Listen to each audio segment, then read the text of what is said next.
halls of West Virginia resound with the sound of Golden Blue football. Almost heaven, West Virginia. Now let's bring on the Mountaineers. Goes around about the 15 to 10 to 5. A touchdown, West Virginia.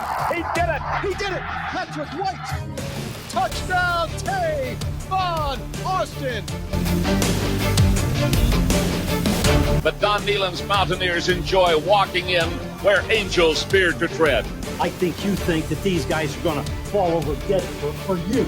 Well, I got news for you. They're going to punch you right in the mouth. It's Mountaineer pride. Nothing cheap, nothing dirty, but West Virginia football. West Virginia football. Leave no doubt tonight. They shouldn't have played the old Golden Blue. Not this night. They've done it. They've done it. A perfect season. And the Mountaineers, for the first time in history, undefeated and untied. Don Nehlen and his Mountaineers, for the second time, have finished a regular season with an unblemished mark. Ain't no stopping the Golden Blue.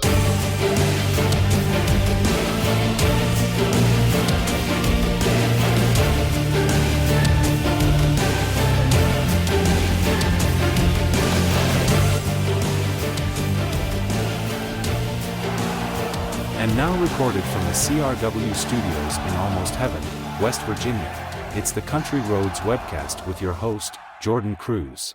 What's going on, Mountaineer Nation? Welcome back into the Country Roads webcast here for episode 198 here in season 7 of the Country Roads webcast.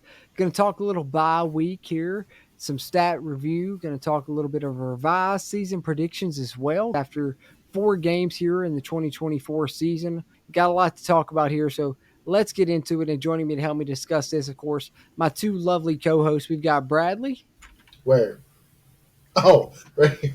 Oh, I'm here. Gotcha. Hey, guys. And Steven. Hey, what's going on, everybody? All right, boys. So here we are sitting at 2-2, heading into our first bye week of the year. Got 2 bye weeks this year, both of them well positioned. This one probably couldn't have come at a better time. Got a few injuries we're looking to recover from before we hit the road and take on the Oklahoma State Cowboys. How are you guys feeling heading into this first bye week? Steven, kind of your overall opening thoughts heading into this bye week here in 2024. I guess, like I said the other day, there's a huge difference from being 2-2, than being 1-3. So that part I feel good about, and hopefully a lot of guys can get back to close to 100% and be ready to go in 2 weeks. Yeah, definitely. I think it comes at a perfect time for us to get right on the injury side of things, get a lot of guys healthy, get back to, close to 100% as we possibly can heading into that tough contest there in Stillwater. Brad, coming off of a tough loss in the backyard brawl where we had a 10-point lead and then, choked it away. And then, of course, kind of the opposite of that coming in the game against Kansas, down 11, and we come back, get the come from behind win. How are you feeling heading into this bye week here in 2024, sitting 2 up, 2 down after losing 1 and winning 1 there, at the last second? Yeah, absolutely. And I haven't had a chance to get on here and talk about it yet because it's been busy. As you guys can see, I'm in a hotel room right now, so I am actually on the road for the next 3 weeks. So lots of hotel room in the back. But, yeah, I will say at least coming out to Kansas, it was a game you couldn't lose. If you lose that game, you're plummeting in the absolute wrong direction. Coming out and winning is massive. I can't explain to you how massive it is. But to that point, you won coming back from 11 down, 12 down. What was it? You know what I mean? It wasn't in any way a comforting win. So you can't even say that you feel that much better after. You had to come back. We had a great 2-minute drill. We know we're good at that, but the rest of the game falls flat. We were lucky enough to be in the position to win this one, but we're not always going to be in that way if we don't play well for the rest of the game. So not feeling a ton great. Also to that point, Neil Brown has not had a wonderful record when it comes to coming off bye weeks. He's struggled to get it right. His teams come out flat. They come out unenergetic. And you walk into Oklahoma State flat-footed, and you're going to get jumped. So you got it's one of those places you got to walk in ready to win. So that's kind of my immediate feelings going into the bye week, coming off the last 2 weeks. Yeah, definitely. 100% agree with you. Neil Brown struggled off a bye week some in, his early tenure. But I think if there's anything that's given us advantage, it's, Oklahoma State had to play Utah. They got to play Kansas State this upcoming week. We'll talk more about that towards the close of this episode when we make our Big 12 picks. But West Virginia on a bye week, Oklahoma State playing, two of the top teams in the conference, having played Utah and then having to play Kansas State. Maybe that'll be an advantageous situation for West Virginia heading into that game again, heading in there in Stillwater, and maybe they'll be able to pick up a win. Advantageous situation maybe, but West Virginia at this point 1-0 in Big 12 conference play. That's kind of where we wanted to be. We talked about this 5-game stretch, how important it was for West Virginia. Right now they're 1-0 in it, 4 games left. Hopefully they'll be able to come out on the winning side more often than not, and we'll talk about that more coming up here in the show, but let's get into some stats here. All right, season stats wise for the Mountaineers: 902 yards for Garrett Green, 7 TDs versus 4 interceptions. He has upped the completion percentage a little bit. It was 53% last year, up to 57% this year. We were hoping to be 60 plus, so he's improved, but not quite at where we wanted to see him be. 902 yards for him. CJ Donaldson, 284 yards, 3 touchdowns. Garrett Green, 209 yards, 2 touchdowns.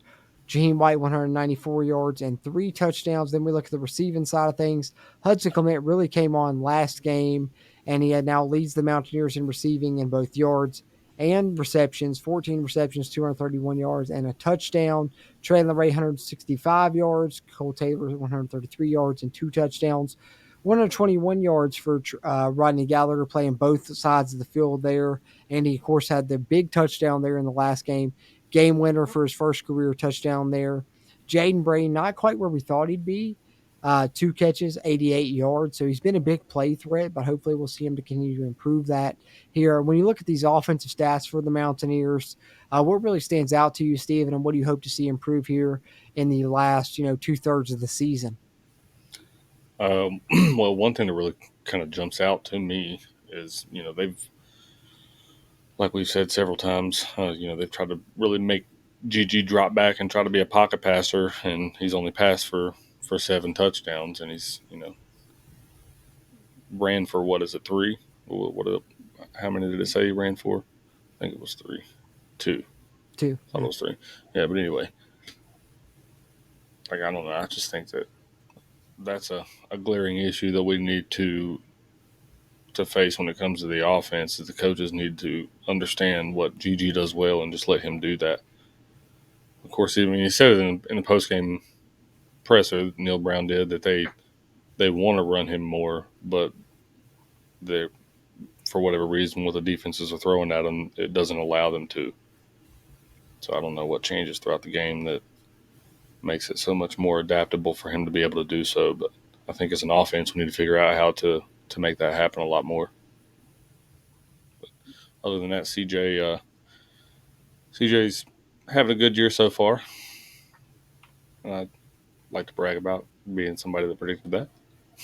Yeah, good point there. Nearly 6 yards per carry.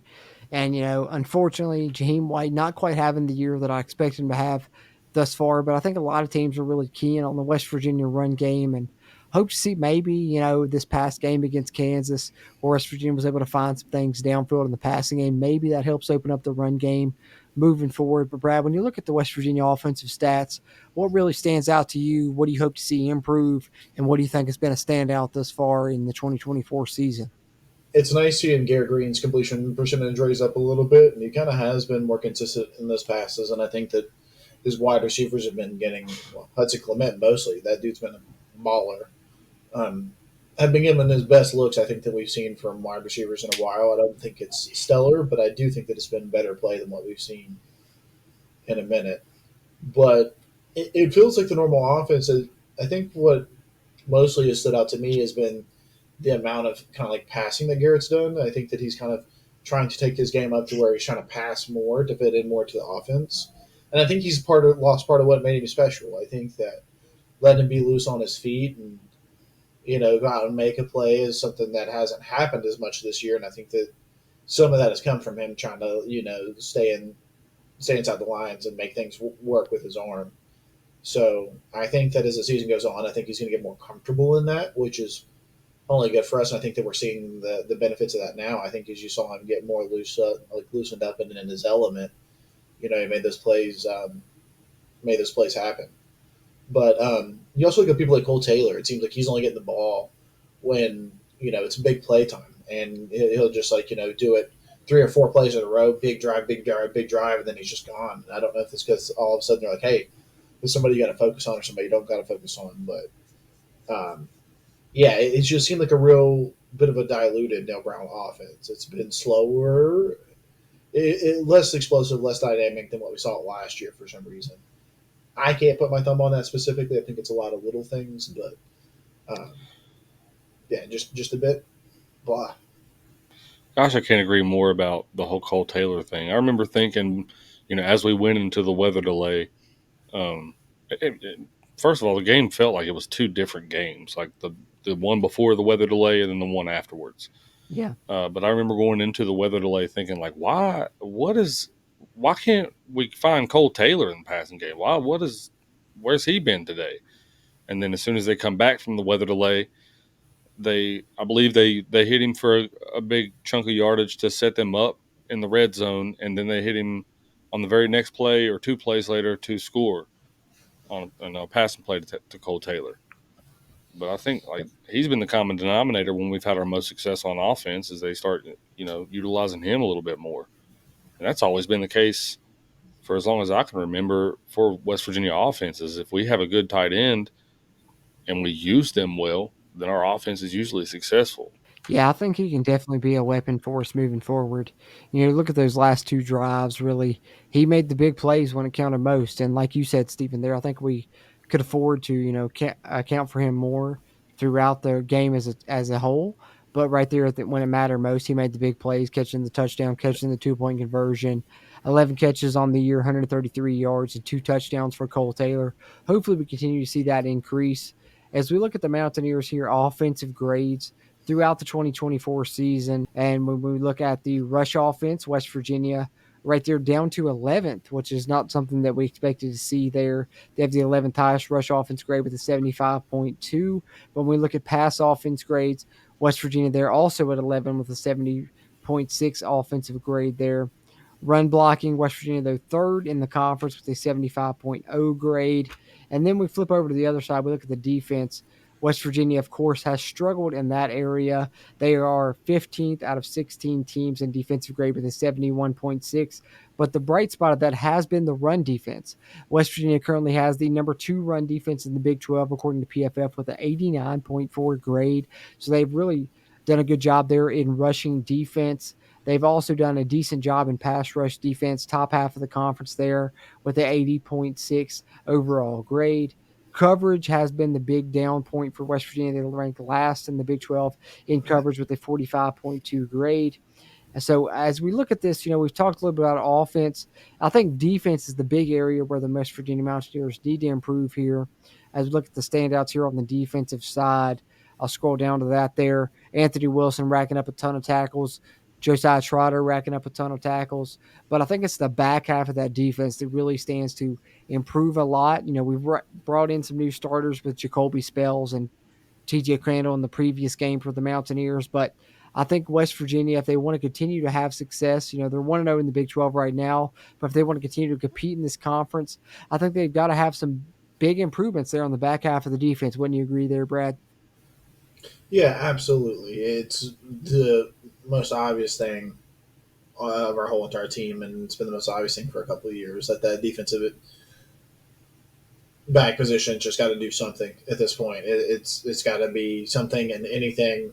I don't think anybody really knows what's going on back there outside of the coaching staff, and it's just at this point I hope that we get something pieced together. But looking at this, I can say that it's a lot more pleasing to see Josiah Trotter, Trey Lathan, Tyron Bradley, TJ Jackson leading our tackles instead of Aubrey Burks, even though Aubrey Burks was out. But, people in this position, that feels a lot better. And so I agree with you. I think the defensive line, defensive front has been stellar. TJ Jackson was great. We got some things working up there. Agreed 100%. And that brings me to, talking about TJ Jackson a little bit here. Let's pull up the NCAA stats here. And as we see here right now, TJ Jackson tied for second in the country in amounts of TFLs, tackles for a loss there, 8.5 on the year, and that's without him being a starter until, about the third game of the season. So I think TJ Jackson's really standing out for this West Virginia Mountaineer defense at this point, and he's been a solid player. And I think that with the back half of the defense really struggling a little bit, that's one area we have to look to continue to, put some pressure on the quarterback, whether it's TJ Jackson, whether it's Tyron Bradley. I think that both of those guys have performed well early in the season. And I think that's kind of the remedy for West Virginia. Put some pressure on the passer if your back half of the defense is going to struggle a little bit. But, Stephen, what are your thoughts on the West Virginia defense here? Now 4 games into the season, do you think that they've got enough within them to be able to, compete and lead this team to maybe compete in this conference moving forward here in 2024?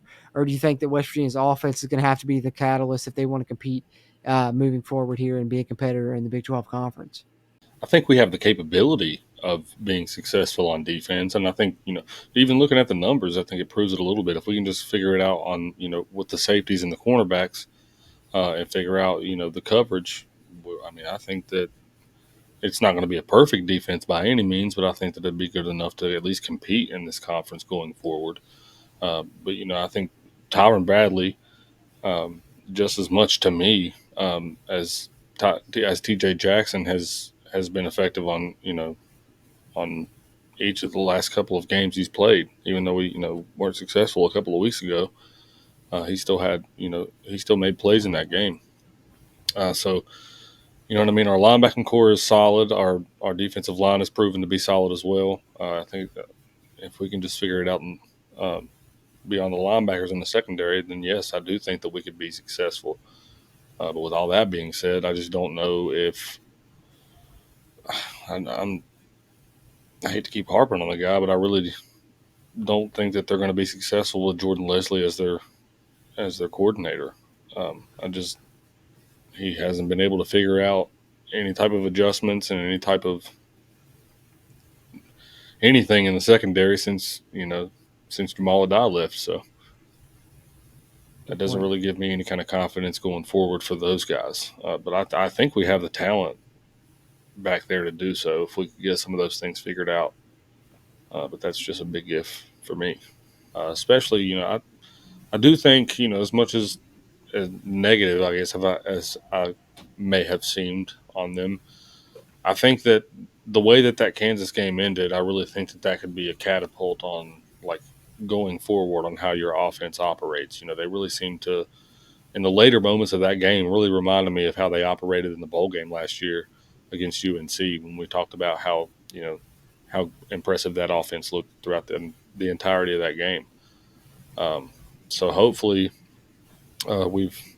that'll give us some momentum moving forward with, I guess, offensive chemistry. So yeah, I really do believe that. I don't know how close we'll get to contending for the Big 12 championship this year. But with as wide open as this conference really is right now, if you can get that part figured out, then you might have a chance. Definitely. We want to take a look at the numbers there as far as stats are concerned. That's kind of what we have there. I kind of scrolled through them there on the screen as according to ESPN there as we saw going through there. But other than that, gentlemen, before we get into a Big 12 preview for the upcoming week, I wanted to ask you guys, because here we are, a third of the way through the season now. West Virginia sits 2 up, 2 down. We had our season record predictions heading into the season. We were all feeling pretty optimistic. I think a lot of that is credit to the way that the coaches kind of preached about this team going in. And, we can talk about that a little bit, of course. A little bit of coach speak may be involved there because maybe things aren't quite as optimistic as we felt like they were heading into the season, but we were all feeling pretty good about this team heading into 2024. But now we've got 4 games down. We're sitting at 2-2. I kind of wanted to touch base with you guys, maybe get your revised season predictions now. How are you guys feeling about this Mountaineer football team with 8 games left? I think we all had, 9+ wins heading into 2024, but sitting at 2-2, heading into this first bye week of the season, kind of what's your revised season prediction? How are you feeling about the Mountaineers now with 8 games left here in 2024, Brad?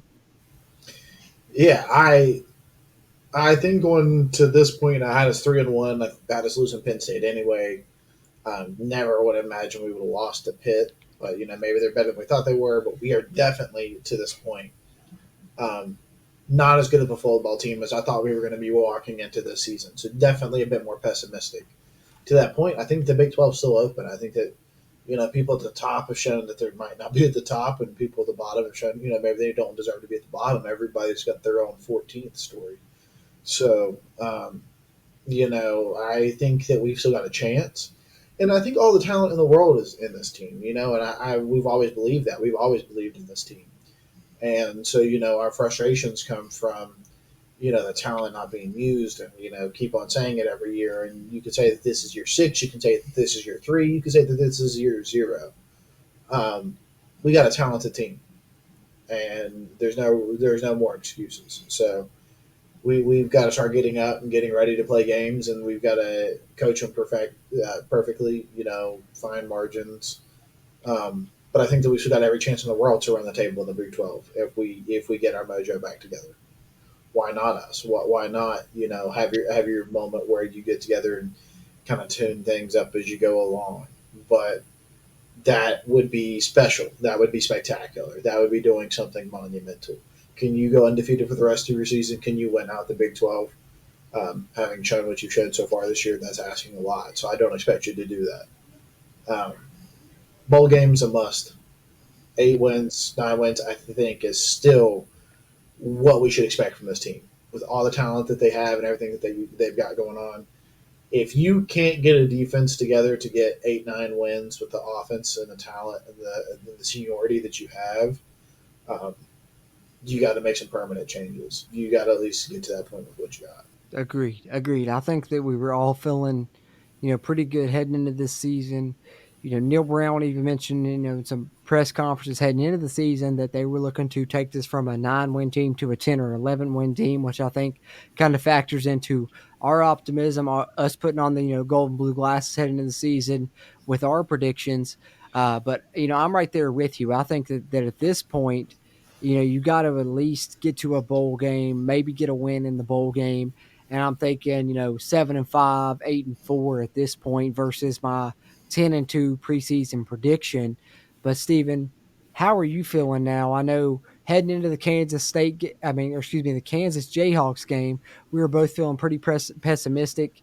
We kind of got proved wrong with there. West Virginia came out on the, victorious end of that one, kind of, exceeding our expectations, I guess, heading into that game. They kind of showed us a little bit of something there. And now they've got a bye week to get healthy. They've got a big stretch here coming up. We talked a lot about this 5-game stretch heading into the season. They're 1-0 currently in this 5-game stretch. So I guess, as it comes to your season prediction, how are you feeling as far as your revised prediction here for the Mountaineers in 2024 after, 4 games into the season? They're sitting at 2-2. How do you feel the rest of the season is going to play out for West Virginia? Do you think they have a chance in this Big 12 conference? I use the term chance loosely, but yes, I think they, with as wide open as the conference is, they still do have a chance. Going into the Kansas game, I even said that I wanted them to prove me wrong. I wanted them to show me something of resiliency, I guess, some fight and some heart instead of just rolling over, which is what it seemed like they had did in some of the previous games. So I think it's a tall task, an extremely tall task to ask this team to go undefeated in the Big 12 conference. From here on out, I just don't think that that's realistic to think that they could do that with with the teams that they have to play. I think every team left on our schedule at one point or another has proven that they can play some legitimate football. And what we thought was the toughest portion of that, from playing Oklahoma State all the way up until Arizona, has proven to not end there. UCF has looked really, really good. We talked earlier about Texas Tech and how at times they've looked bad, but at times they've also looked really good, at least on offense. So the rest of this schedule is going to be extremely tough. But from what I've seen, I'm going to be what I think is optimistic and say 7-5. I think that if you go 7-5, you still get to a bowl game. You can possibly go 8-5. So I think that that's still attainable. But I don't know. Like I said, hopefully they prove me wrong again and they come out and they do they do win, compete for the Big 12 championship, or we're at least in a spot to compete for the Big 12 title at, you know, at least at about, week 9, week 10. Yeah, I think that when you look at the conference race right now, it's literally wide open. When you look at, Kansas State getting upset, Oklahoma State taking a loss, I think that you got a good chance of, at least one team that's in that Big 12 conference championship game having 2 losses. And you're thinking, why not West Virginia? They've got as good a chance as anyone to get into this conference race. And as it stands right now, you're 1-0 in conference. And if West Virginia can find a way to, get at least, I think 3 wins over these next 4 games, then they're setting themselves up for a pretty good spot here in that conference race moving forward. But Brad, how are you feeling about West Virginia's chances in this conference race now? We've talked updated season predictions. Do you think West Virginia still has a chance to make it to Arlington, maybe get a chance in that Big 12 conference championship game? Yeah, like you said, we're 1-0. You got as good chances as the people that are 0-1, or better chances than the people that are 0-1. So why not? Agreed. Why not? Agreed. It's wide open right now. West Virginia sitting in a pretty good spot right now. Got a bye week, and we talked about Oklahoma State having to play Utah, then having to play Kansas State. Maybe that puts West Virginia in an advantageous position heading into that game in Stillwater, a place where they've struggled to get wins. But, Neil Brown does have a win there in Stillwater, so maybe they have a better chance in that game than a lot of people expect. And if West Virginia can find a way to get a win there, they put themselves in a pretty good position moving forward. Steven, I know you were talking, 7 or 8 wins for West Virginia moving forward here when we talked revised season predictions. But do you think West Virginia still has a chance to maybe reach that conference championship game here in 2024? I mean, it depends on how they do over the next month, how I feel about that. Right now, no, I don't think so. But anything can happen. Hopefully, they use this bye week to get better in the secondary. But if I don't know, just if you can't get it figured out throughout the entirety of the off season, when you knew your secondary was going to have some issues, and you know what I mean, you tried to fill those pieces. I just don't. I don't know what you're going to find that's going to be able to fix it within a 2-week period. We've got talent back there that's proven themselves to to be good football players, and they're not being put in the positions to make good football plays. And I don't know. I think that's kind of tragic when you think about it for players' careers moving forward, and how really, like, I wasn't going to touch on this yet, but really it kind of like moves into how I've talked highly about them in the recruiting space. Players will look at that. That's the type of things right there that make those top level players that we always talk about. That always, I mean, you're always going to lose a lot of talent to these big, these big schools, the blue bloods. But I think that that's why West Virginia loses out on even more of them that we should be in contention to get, is because they've proven that they can't really develop players in certain position. At least this coaching staff has proven that. And I mean, I know that they've gotten some players drafted. I mean, Colt McKivitt's doing well. I think Dante's doing well. And I'm, not harping on any of those guys. But I don't know. West Virginia just I think that this coaching staff's got to do a better job of, I don't know, I guess lack of a better way of putting it is stop fixing what isn't broke, and start trying to focus on what is broke and trying to fix that. Guys, that's kind of what I want to touch on there is stats, our revised season predictions. And then we're going to talk a little bit about Big 12 conference here coming up in week 5. West Virginia's on an off week, but we still want to make our picks for week 5 here in the Big 12 moving forward. But any other thoughts, anything you wanted to touch on that we didn't get a chance to touch on here in the early portion of this episode here, Stephen? No, I think one thing I just wanted to mention about one thing I think could at least make the running game a little bit better and more efficient is you spoke about being able to spread the defense out sideline to sideline with Gigi.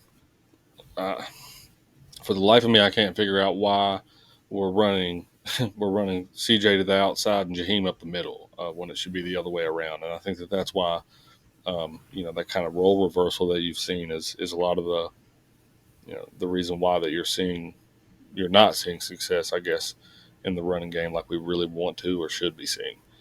So hopefully they can. That's one thing that I hope that they can get fixed moving forward. Honestly, it's probably just some like Neil Brown big brain scheme where he's like, if I play the whole season running stretch plays with CJ Donaldson, I mean, CJ's a dog. Don't get me wrong. And But like, slam plays with Jaheim White, and then all of a sudden, as soon as I hit Big 12 play, I'm just going to absolutely turn it around and do the exact opposite of that. you gotta hope. It's just like one of those things where it just seems like nonsense, right? Like you're just doing the exact opposite of what you feel like you should be doing.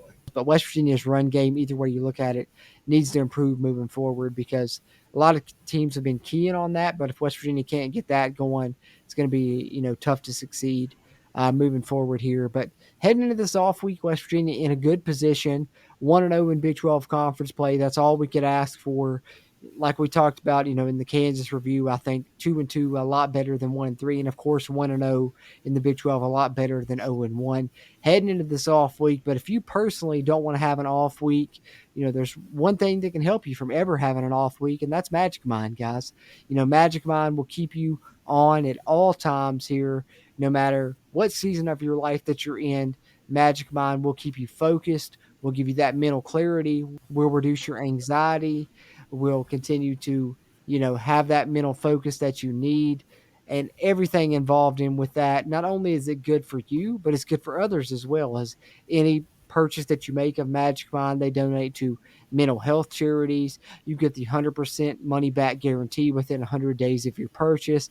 And of course, here at the Country Roads webcast, we can offer you a discount code, which will make that even better for you there, kind of give you that cherry on top when it comes to that purchase of Magic Mind. The best mental performance shot that you can get. A lot of other energy products leave you feeling jittery. You get that crash later in the day. But with Magic Mind, that doesn't occur. It also boosts your other caffeine intake, whether you're a coffee drinker like myself or any other energy drink that you choose to intake. If you take Magic Mind along with it, it will continue to boost that caffeine throughout your day. If you take it throughout the week, it builds and builds as you take it daily. So can't recommend Magic Mind enough here on the Country Roads webcast. And of course, you can get a great discount from us here on the CRW. If you just go to magicmind.com/countrylt, enter the code countrylt20 at checkout, you can get 48% off your one-time subscription or 20% off a one-time purchase there. And I promise your mind will thank you for that purchase of Magic Mind. Head over to magicmind.com/countrylt. Enter the code countrylt20 at checkout, and it is magic for your mind there that will continue to produce for you day in and day out, like we hope West Virginia produces day in and day out moving forward here in the 2024 season. So we've talked a lot about, the season up to this point. We've talked stats. We've talked our expectations moving forward. But guys, any final thoughts here before we get into week 5 of the Big 12 season, kind of make our picks around the conference here? Anything you want to touch on there, Brad? No, man, a lot more football to be played.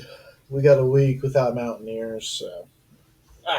Yeah, let's see what the rest of the conference has going on here in week 5. West Virginia a week off, which I think could be advantageous to us. Utah is a very tough team when it comes to, laying the lumber, coming down there playing a very physical brand of football. Oklahoma State already had to face them. If there's another team that's as close to as physical as them in the Big 12, it's probably Kansas State. And Oklahoma State has to face them this week. So West Virginia may be in an advantageous position heading into next week where they will take on the Cowboys in Stillwater. Not a place that they've had a ton of success, but, maybe Oklahoma State comes into that a little bit worn down heading into that game as West Virginia has a bye week to prepare for them. We've touched on the areas that they need to improve. We've touched on the stats. But, Stephen, any other thoughts here on the first 4 weeks of the season before we get into kind of our Big 12 predictions here for week 5? Nope. I just hope that they can prove me wrong and compete a little bit more than what I'm giving them credit for right now. Agreed, man. We got to have some improvements moving forward, especially when it comes to the defensive side, when it comes to the back end of that defense. If not, West Virginia may have to win a lot of shootouts. But That remains to be seen. They've got a bye week to get some things corrected.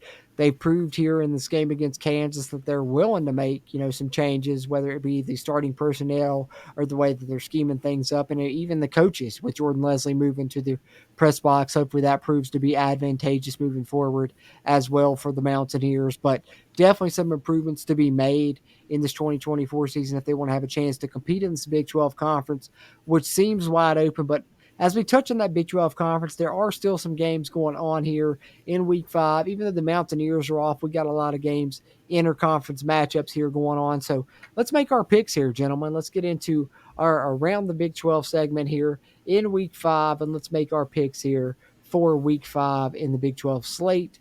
Let's pull this up here and let's talk a little bit about this. BYU and Baylor, the first game we want to talk about. It's going to be a noon kick on Fox Sports 1 there in Waco. Baylor coming off a tough loss, probably a game they should have won against Colorado. And BYU, the big upset. They're sitting at 4-0 in the conference, traveling to Waco there. Tough matchup here for BYU, hitting the road, heading to a tough place to play in Waco. But BYU has impressed us far in the 2024 season. How are you feeling about this matchup here in Week 5, Brad? Do you got BYU coming home with the W, continuing that unbeaten streak, or do you think Baylor bounces back? What are your thoughts here on this matchup between BYU and Baylor? I do think BYU wins this, but I think that Baylor could be a little sneaky at home. You can never really count them out. So, but BYU, man, let's go Cougars. Hey, let's go Cougs. I think that our other co-host here, Steven, has maybe been the biggest proponent of the BYU Cougars here in the 2024 season, and he's proved to be very mindful in that aspect as they have come out super hot here in 2024. I don't think a lot of people expected them to beat Kansas State, and especially to dominate Kansas State the way that they did. But Steven, do you think they can keep that hot streak going here in 2024? Do you think they can move to 5-0, heading onto the road, taking on the Bears here, Week 5 of the Big 12 season, noon kickoff there in Waco on Fox Sports 1? Do you got BYU getting another win, man? Something's telling me to pick Baylor, but until BYU loses, I'm gonna keep picking them. So go Cougs, go Cougars, whatever they say. Hey man, we may as well make it unanimous here. Storm and Mormons, go Cougs, whatever the hell you want to call it. I think that BYU has shown they have a good defense. They have a good enough offense to get it done. Dave Aranda's on the hot seat, got his back against the wall. He needs a win here, but I don't know if he'll be able to get it. BYU traveling all the way across the country. I think they moved to 5-0 on the season as well. Let's make it unanimous, 3-3. BYU gets the win there. The next game here is going to be our game of the week, so we will come back to this one. Obviously, a lot of interest from Mountaineer Nation on that one, but we'll come back to that. Then we have TCU heading on the road to the team that West Virginia just played, the Kansas Jayhawks there. Obviously not in Lawrence, Kansas, working on rebuilding that stadium, so they're playing this one in Kansas City. TCU coming off a rivalry loss to SMU. They had their coach get ejected in that game. Kansas sitting at 1-3. They're back against the wall. It's going to be a 3:30 Eastern kick on ESPN Plus. Interesting matchup here between TCU and Kansas. Kind of two teams that are maybe struggling more than they expected in 2024, Steven. But who do you have coming out on top here in this one? Actually, I think Kansas actually pulls this one out. I know TCU's proven that they're can be tough, but I don't know that they seem to be regressing really, really fast in the beginning of the season. So, actually got rock chalk in this one. I don't blame you, man. I don't blame you there for that pick. I think that Kansas is not as bad of a team as their 1-3 record shows. So honestly, I think I'm going to agree with you here, especially playing at essentially home here. And like I said, they're playing their home games at different stadiums throughout this 2024 season as they look to rebuild their stadium. But I think that Kansas has shown that they're able to run the football. Jalen Daniels has struggled a little bit, but I think it's only a matter of time before he gets back right and looks like the Jalen Daniels of old. TCU maybe reeling a little bit, especially after their coach gets kicked out last game to lose to their rival in SMU. They're traveling on the road to play a road game here. I think Kansas is going to be able to run the football. I think they'll control this game. And I'm going to go with the Jayhawks here as well. I'm going to agree with you, Steven. I think Kansas gets the win here. But, Brad, how are you feeling about this game between TCU and Kansas as we get into some Big 12 conference games here in 2024? Yeah, ditto on everything you said, man. Kansas definitely looking to get right. TCU reeling. Give me Kansas at home all day on this one. Hey, I like it. We're all in agreement thus far here on this week here in week 5 in the Big 12 Conference. Kansas getting the win there on ESPN Plus at 3:30. Additionally, another 3:30 Eastern kick here. This one will be on Fox. Colorado coming off a kind of impressive come from behind win over Baylor. They hit the Hail Mary. They get the win in overtime. But they've got to hit the road. They've got to travel to the bounce house there at UCF. And I think UCF may be kind of one of the surprise teams in the Big 12 here in 2024. They're looking like a conference competitor. I really like what they've shown thus far. And at 3:30 Eastern on Fox, I think they're going to find a way to get this done. I've got UCF by 10-plus points probably personally. I don't think Colorado will be able to contend with them in my own opinion. But, Brad, how are you feeling about this one? Do you agree with me? UCF gets a W over Colorado? Yeah, Colorado's going to get bounced. UCF by 50. Oh, he said UCF by 50 in the bounce house. Going to bounce them straight out of that. Steven, how about you, man? How are you feeling about this game? The Buffaloes heading to Orlando to take on the Knights. Yeah, I think UCF rolls them. Yeah. So we're all in agreement there. UCF handily over the Colorado Buffaloes. I think the UCF has impressed thus far in 2024, and hopefully they continue that here this coming Saturday. Then we have Iowa State heading into Houston, taking on the Houston Cougars, obviously in a rebuilding mode.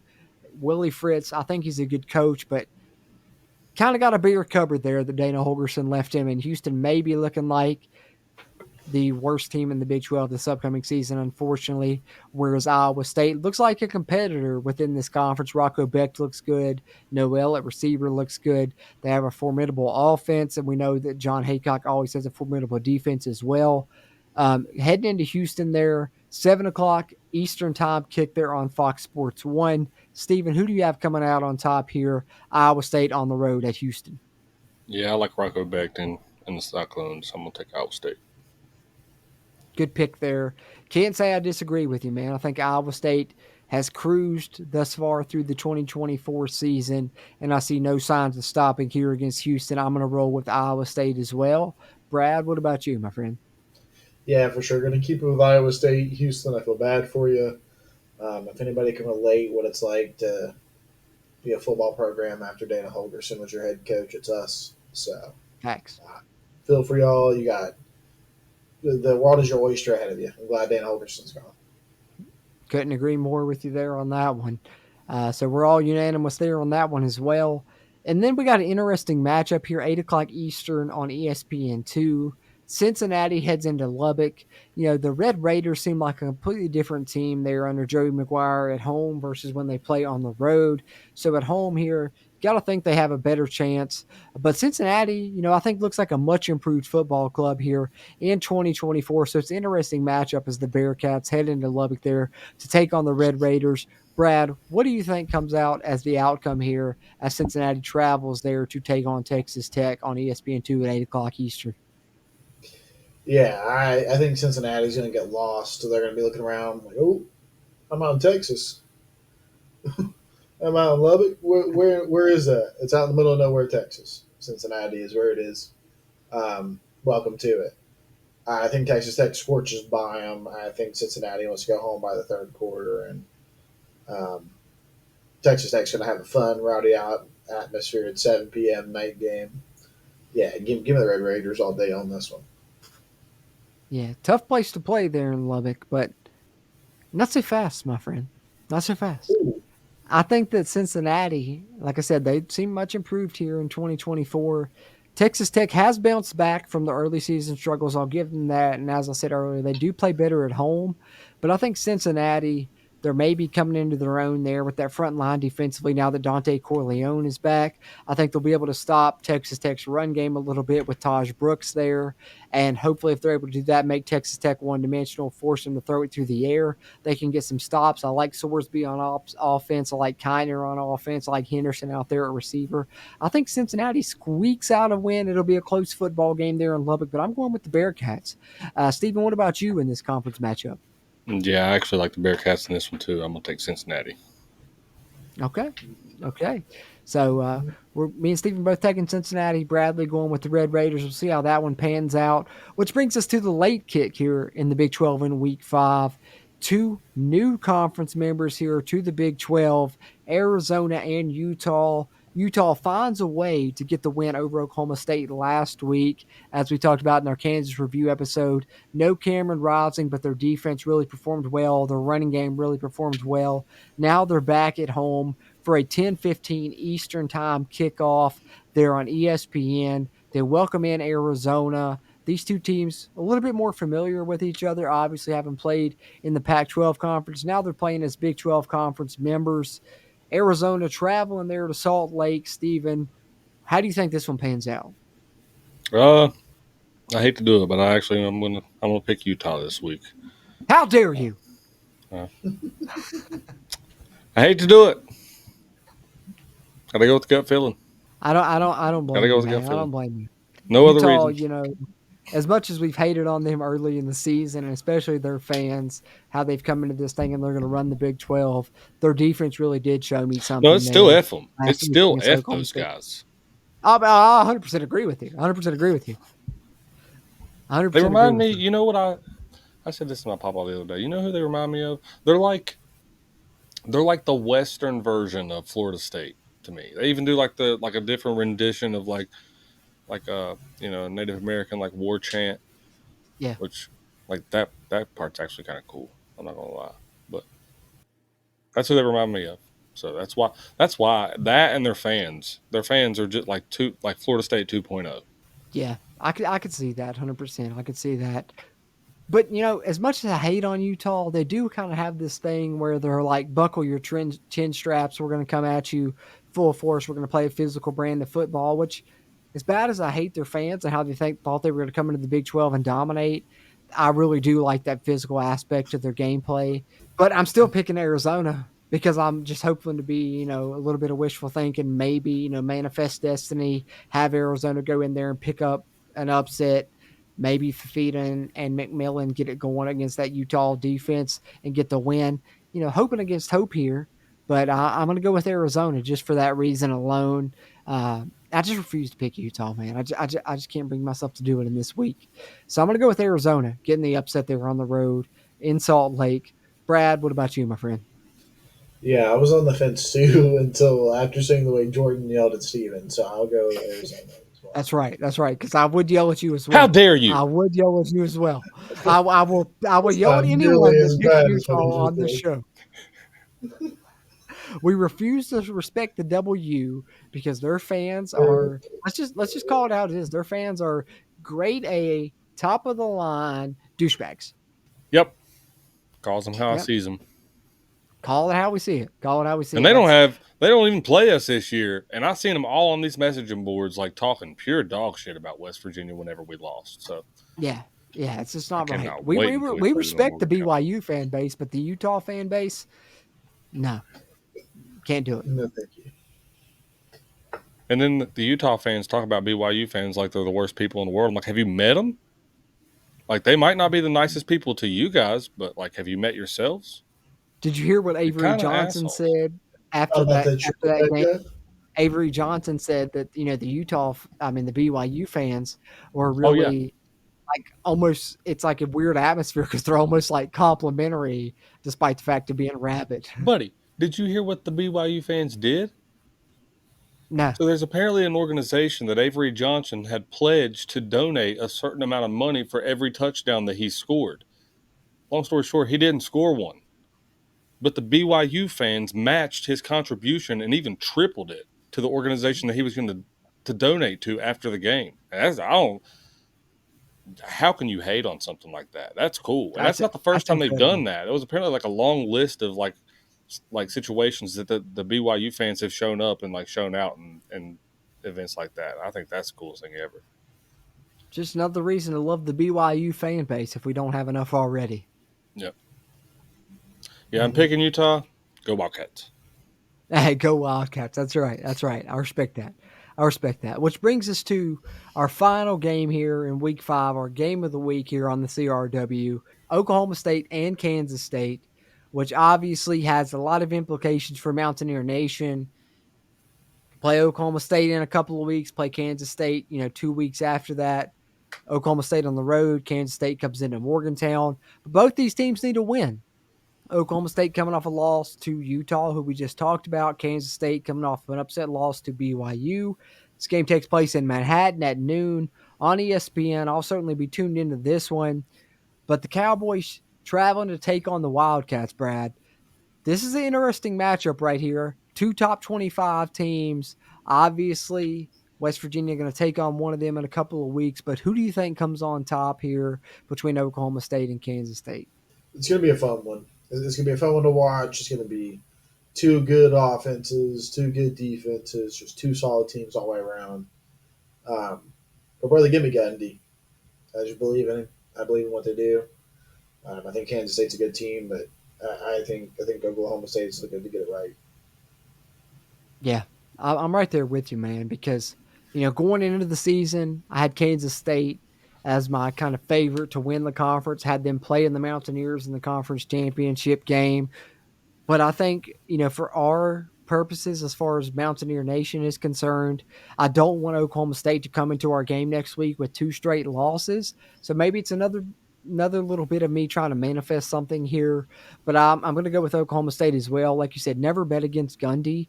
I think even on the road, Manhattan's a tough place to play there in the Little Apple. Kansas State's probably upset that they got beat by BYU as bad as they did, but Gundy finds a way, man. He always finds a way, and hopefully for our purposes, Oklahoma State finds a way to get it done. Ollie Gordon's been held under 50 yards rushing the past 3 games. Maybe this is the game where he finally gets loose a little bit, and I think Oklahoma State will need it if they want to come out on top.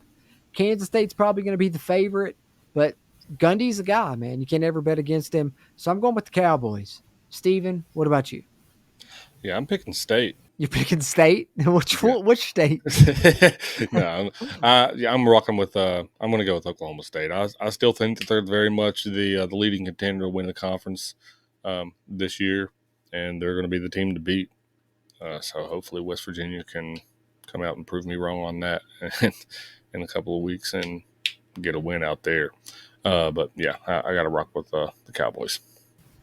Yeah, we're all taking the road team in the game of the week this week.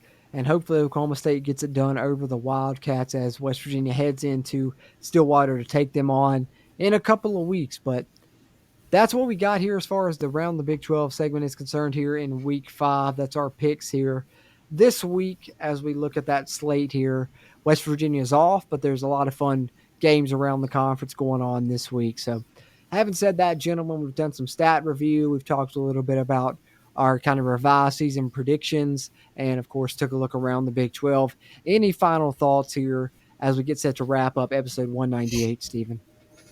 Nope. I don't know if I've ever felt like I needed a bye week. I'm usually like dreading it, and I'm like, man, like really wish I could watch some West Virginia football this weekend. But this time, I'm just so emotionally exhausted from the first 4 weeks of football that I'm like, I need this bye week as a fan.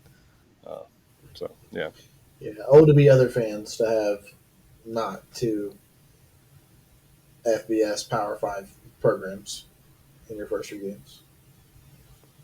Yeah, glad to see this is kind of one of the last seasons that we'll have to do that and play, 11 Power 5 teams. So not mad about that one bit myself.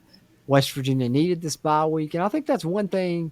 A lot of people talked about the tough schedule coming into 2024, but I think our bye weeks are well positioned. We need this one to get healthy before the Oklahoma State game. We talked about them having to play a couple of games against kind of the top upper tier echelon conference teams before they play us. And then, of course, our other one comes at a good time as well. So we really don't play, back-to-back road games this season without a bye week in between. So I think that's nice for us. That's one thing that I will add heading into this bye week for the Mountaineers. But Brad, any other final thoughts here as West Virginia gets set to head in this first bye week of 2 that they have here in 2024? We've talked about Neil Brown kind of struggling off of bye weeks. We're hoping they can rectify that and get a win on the road at Oklahoma State. We'll preview that game here in about a week or so time. But any other thoughts on the Mountaineers 2024 season up to this point? No, man, it feels good to be back. Feels good to talk about it. 2-2 is better than 1-3. Agreed. Big difference there between 2-2 and 1-3. Keep going, yeah. Just keep focused. Next game up. That's Rest right. up, reload. Let's go. That's right. Let's go 1-0 each week and see where we sit when it comes down to it with the conference race, because got as good a chance as anyone as it stands here in 2024. I think we've shown that, of course, over the past couple of weeks when the conference play starting. One of these Big 12 teams that gets into that conference title game may have a couple of losses. And like I said earlier, why not West Virginia? We've got a great chance to get in there. Just got to take this week by week. And we've got the bye week coming here at the perfect time for the Mountaineers. So having said that, guys, the last thing I want to mention is I appreciate you all tuning into this episode, whether you watched it on YouTube. If you did do that, be sure to hit that thumbs up button. Give us a like on the video. It really helps a ton with the YouTube algorithm. Subscribe here for a ton of Mountaineer football content moving forward here in 2024. If you listen on the audio side, we appreciate that as well. You can tune in on any podcast platform you choose, whether it be Apple Podcasts, Spotify, Amazon Music, iHeartRadio, you name it. Just find us there at Country Roads Webcast. Leave us a rating, preferably a 5-star one. And thank you to WVSportsNow.com for hosting our episodes there as well. Having said that, we'll be back next week to preview our game against the Oklahoma State Cowboys. Should be a fun one there. Neil Brown's got a chance to get that monkey off his back as far as getting a win over, a possibly ranked team is concerned. It's a big game for West Virginia to continue to stay competitive in this Big 12 conference race, and we'll be covering it here on the CRW. As always, thank you to my co-hosts, Bradley and Steven here, helping to contribute to this episode as we cover this bye week and look forward to week 5 in the Big 12 conference season. And we continue to cover the Mountaineers football season here in 2024. Should be a fun one regardless of the outcome. We'll be here each and every week to help talk about it with you guys. And we appreciate your thoughts as well. Throw them in the comments there. We always appreciate those interactions. As always, I'm Jordan Cruz. And until next time, let's go Mountain. If you really want to know, then come on, let's go. Take a stroll down those